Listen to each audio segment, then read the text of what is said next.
Period fact. Untreated reproductive health issues such as fibroids, endometriosis, polycystic ovarian syndrome, and others can affect fertility. This is Everyday Period. Everyday Period removes the mystery, the stigma, and awkwardness surrounding reproductive health and brings empowering, real conversations to the forefront. This is a space where we talk with real people about real experiences, honestly, openly, and without shame, to normalize conversations about periods, bodies, and reproductive health as a part of everyday life. The information shared on Everyday Period is for educational and informational purposes only and is not a substitute for professional medical advice, diagnosis, or treatment. Always seek the advice of a qualified healthcare provider with any questions or concerns you may have regarding your health or medical condition. Never disregard professional medical advice or delay seeking it because of something you heard on this program. Your health is unique, and only a medical professional can provide personalized guidance. Welcome to Everyday Period. I am Shelly-Ann Weeks, and I'll be your host and guide as we navigate the murky waters of all things reproductive health. Guess what? Jamaicans are not having enough children. Really? Is that so? Let's see what the statistics say. Now, there is a recommended replacement rate as it relates to children, and that rate is 2.1 children per woman. What's Jamaica's rate? 1.9. We're failing. Why is it that Jamaicans are not having enough children? Question. Let us examine the evidence. Now, Jamaicans have decided for many reasons that having children is not something that we are going to be known for. For those of us who like to look in the past and say, back then when we did it right, because that's how we tend to look in the past, we had a lot more children, so much so that they had to devise a campaign to get us to stop having so many children. Who remembers the campaign? Say it with me. 2 is better than too many. Yes. For those of us who grew up in the 90s, we remember the different ads on the radio and TV telling us that we need to practice family planning. We need to pull back on having too many children because back then they thought we had an overpopulation problem. But let's examine that for a moment. Another thing that also happened back in the past, when we look at it nostalgically, is that we also had a high teenage pregnancy rate. Now, if we look at what happened back then, we also recognize that since then there have been lots of campaigns to help us tamper the number of teenage girls who were getting pregnant and having children. That also worked. So could it be that one of the reasons why we're having less children is because of effective marketing? Lots of people talk about the fact that economics is also another reason why Jamaicans are not having enough children. That's a good point, because let's examine how much money does it cost to have children in Jamaica, even before the baby born. Let's see. Doctor's visits, supplements, dietary changes, even just ensuring that baby has somewhere to be, preparing a space for baby when the baby arrives, all carry a cost. Can families afford it? Inflation is going up, food is more expensive, and we are not even going to address school. School fees have gone up. I heard from a friend of mine recently who said that she had to register her child even before she gave birth for a school. I was like, that's a thing? Apparently it is. So we've talked about effective marketing. We've talked about economics. What about fertility? This is the area where I am especially interested, because before we even get into the details, I want to make a distinction between fertility and birth rate. Now, in a lot of conversations, these two terms have been used interchangeably, when the truth is they are two separate things. The fertility rate refers to the average number of children a woman is expected to have over her lifetime, while the birth rate refers to the number of live births per 1,000 people in a population in a given year. So you see the difference. The birth rate, actual babies, the fertility rate, an average of the expected number of children that are to be born. So it's two different things. Fertility does not only affect women. It might sound obvious, but I need to make that statement because a lot of persons, when they talk about low birth rate, direct the entire conversation to women. As if we go into the kitchen and we mix up some things in a cup and we drink it. Baby! Actually, we need the participation of another person who is also impacted by fertility. Yes, I'm talking about the man. So, let us examine, what does fertility look like in this country? I'm looking at you because we do not have that statistic. But if we're going to look at it anecdotally, we can know that there has been an increase in the number of individuals who are having reproductive health issues. Women have reported an increase in the number of fibroids, lots of more new cases of endometriosis, polycystic ovarian syndrome. There are different things that impact our fertility on a colloquial level that one can deduce will also impact our fertility. So when we talk about birth rate and we talk about fertility rate, we have to recognize that there are two different things, and the outcomes of the fertility rate definitely impacts the number of births that we have. So let's talk about what's going on with men. The fertility of men has also been a cause for concern because different doctors have reported that some Jamaican men are exhibiting low sperm motility, low sperm count. Even their overall health is not one that allows them to be a healthy donor in having a child. So if we're really going to get serious about this low birth rate, perhaps some of the things that we need to put in place will have to address the health of the nation. If women are sick and men are sick, we can't have children, or we'll just have a bunch of children who are also sick. So I'm sitting here talking about the low birth rate, and you're probably thinking, Lord, Shelly, me understand where you're saying, no, geez, this feel like we will never solve this problem. Not quite. I have solutions. Don't move. I'll be right back with them. Let's normalize the talk, celebrate the experience, and make periods something we're proud to discuss. Welcome to the conversation. We need to hear from you. Send your questions, comments, suggestions to embraceherflow@gmail.com. You can also like, share, and subscribe to our channel, Period TV. Welcome back. So there has been a really controversial conversation happening online. I think Yende was the person who made a tweet about the fact that the 20s are not for women to have children, and other artists and other celebrities and people commented in different ways. Personally, I would never tell a woman when she should have children. That is a decision that she has to make.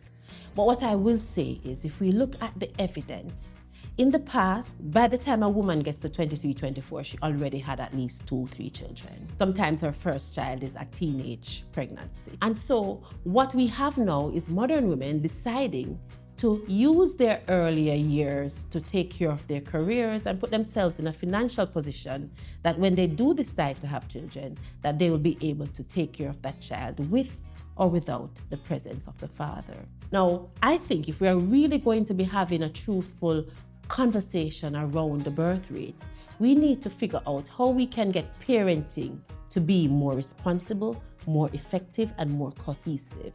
Because the truth is, we still live in a society where the responsibility for parenting falls on the mother. So we can't fault young women for wanting to be in a position to take care of their child, whether or not they have the support to do so. We also have a modern world, where the community has dissipated. Hurricane Melissa has brought back the community in some ways because people are looking out for each other more and taking care of themselves more. But we're still not at the place where we can be so supportive of a child. You know, the village. The village is not where the village needs to be. So if we're really going to talk about what we can do to improve the birth rate, I have some suggestions. My first suggestion is the environment where women reside has to be more cohesive to her having children. We live in Jamaica where women work. I know we watch TV and we see stay-at-home moms on TV living their stay-at-home mom life, and it looks nice to some of us, and some of us say, oh Lord, I can't wait till I find a rich man so I can just stay home and take care of the babies and I'll be great. That might work out for a few of us, but most of us work. Most of us have careers and dreams and purpose and lives that we want to lead, so we work. And so workplaces need to be more conducive to the fact that some of the women who are working are also mothers. So I'm talking about policy decisions that has to be taken, like period leave. We need longer maternity leave. Bravo, by the way, for introducing paternity leave the other day. But the truth is, we also need daycare. We also need subsidies for families because it is expensive to have children. And do not get me started on the cost of education. I don't know why the smaller they are, the more expensive the school fee. So if we're looking at policy, let's start there. Make it less expensive for parents to take care of said children. I know we have lots of opinions about children when they're safely in the womb of the mother, but once she gives birth, they cost money. It is my personal belief that every single mother leaving a hospital with a newborn should get a newborn starter kit, similar to what they do in European countries and such, where they get at least a 6-month supply of diapers and feeding and the requisite nurses to help them get through that initial healing journey that her body has to go through after going through a pregnancy.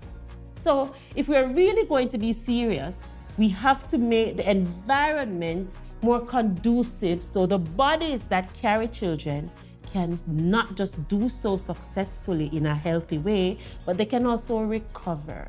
Mental health resources are also going to be needed for mommy and for her support system.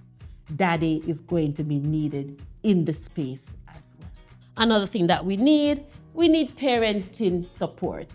And I'm not just talking about just when she come out of the hospital. Before the baby even born, mommy and daddy need to have access to spaces that can teach them certain parenting skills that they're going to need so that they can have a better time enjoying parenthood. Now, I know different people say, but there's no book on how to parent. Actually, there are thousands of them. Whole heap of books available, lots of resources available, lots of information that can be useful to new parents to help them transition so that the baby gets the support, and so do they. Another thing that I would love to talk about is healthcare.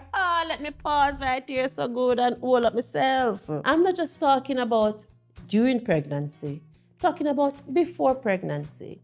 A lot of you are planning to have children, but have you actually checked your fertility? Sir, do you know what your sperm count look like? Do you know what the health of your sperm is? Sir, when last you eat a vegetable? Do you know if your zinc is up to where it needs to be? Are you taking your magnesium? How well do you sleep? Are you taking care of your stress? All of these things impact the quality of your sperm. You don't want unhealthy sperm, because unhealthy sperm creates unhealthy babies. Miss, step forward. When last you eat a vegetable? When last you move your body? Are you ready to take on the metamorphosis that it requires for your body to carry a child? We take this pregnancy thing very, very serious because the beginning of the pregnancy is where you have all the fun, ooh, 2 orgasms and then baby. When truthfully, what is going on in your body is a miraculous mix of chemistry and biology and all of the other G them and tree them, because that is how the baby is developed. And if the baby don't have good foundations to start with, we develop challenges and miscarriages and birth defects and some of these other kind of things. So you need to be healthy to have children. If we have an unhealthy nation, finish the sentence. So our healthcare needs to step up. What do I mean? Ministry of Health, step forward. Why is it so expensive to have these things taken care of and done? To get these tests done? And let's talk about IVF for a second. For those people are asking what IVF is, you see, we can't remember the word, the scientific term, intravenous fertility. So I might have the pronunciation wrong. But basically what it is that the eggs and the sperm are cultivated and fertilized outside of the body, and then the fertilized egg is inserted into the womb, and hopefully it attaches and the babies are created that way. So we are giving nature a little help with the science. You know how it is. The point is, that process I just described is very expensive. And even if you have the money, it's challenging on the body. It's even challenging on the couple. And in some cases, you need to do more than 1 round to get a positive result. All of these things cost money, and it takes time, and it definitely requires a commitment. So we cannot expect, if we're going to save the nation, to not have some support for the families who are going to do this. So ministry, you can step in by subsidizing some of the costs for this treatment, or help the persons who are having fertility issues where they can get the help them to get it so they can improve their chances and have healthier babies. Jamaica is in trouble, and Jamaica is not alone. Based on the statistics, the only continent where the birth rate is moving in the upward direction is in Africa. They're doing something right over there. Perhaps we need to go look and see what goes on and apply some of the things over here. In the meantime, if we intend to do something about the low birth rate in Jamaica, we have to actually solve some of these issues. Asunko. Everyday Period is brought to you by HerFlow Foundation, empowering Jamaicans one flow at a time. HerFlow's flagship project is to end the period poverty in Jamaica. Since inception, HerFlow has donated over 15 million menstrual products to Jamaicans in need. To learn more about HerFlow, please visit the website herflowfoundation.com. And now it's time for Ask the Period Lady. You know that's my favorite part of the show because that's when I get to hear from you. If you'd like your question to be featured in Ask the Period Lady, all you have to do is send us an email to theperiodlady@gmail.com. Let's see who this week's question is from. Miss Lena. Hi, Period Lady. Hi, Lena. I keep hearing that women are waiting too long to have children, but no one talks about healthcare, money, or support. Is this low birth rate really a woman's issue? Lena, I like that question. It is not a woman's issue. It's everybody's issue. Women are not the only people responsible for children. I said it. We have somehow in our society decided to give women the full responsibility where children are concerned. And as I indicated earlier, it does need 2 participants to make the baby, and then it needs a village to raise the baby. So, aunties, uncles, grandpa, grandma, all of them people that you normally invite to the christening and the birthday party and the gender reveal and so, tax them. If them eat cake, them need to give you 1 year of guaranteed babysitting services. Everybody will get a slice of cake, 1 year. Let them sign to it. It is not a woman's issue, it's everybody's issue. And the community need to step forward and do their part. Okay, Lena? Thank you for your question. And that was Ask the Period Lady. Remember, if you'd like to get your question featured on Ask the Period Lady, all you have to do is to send us your email, theperiodlady@gmail.com. Let's talk about today's challenge. It's called the Reproductive Reality Check.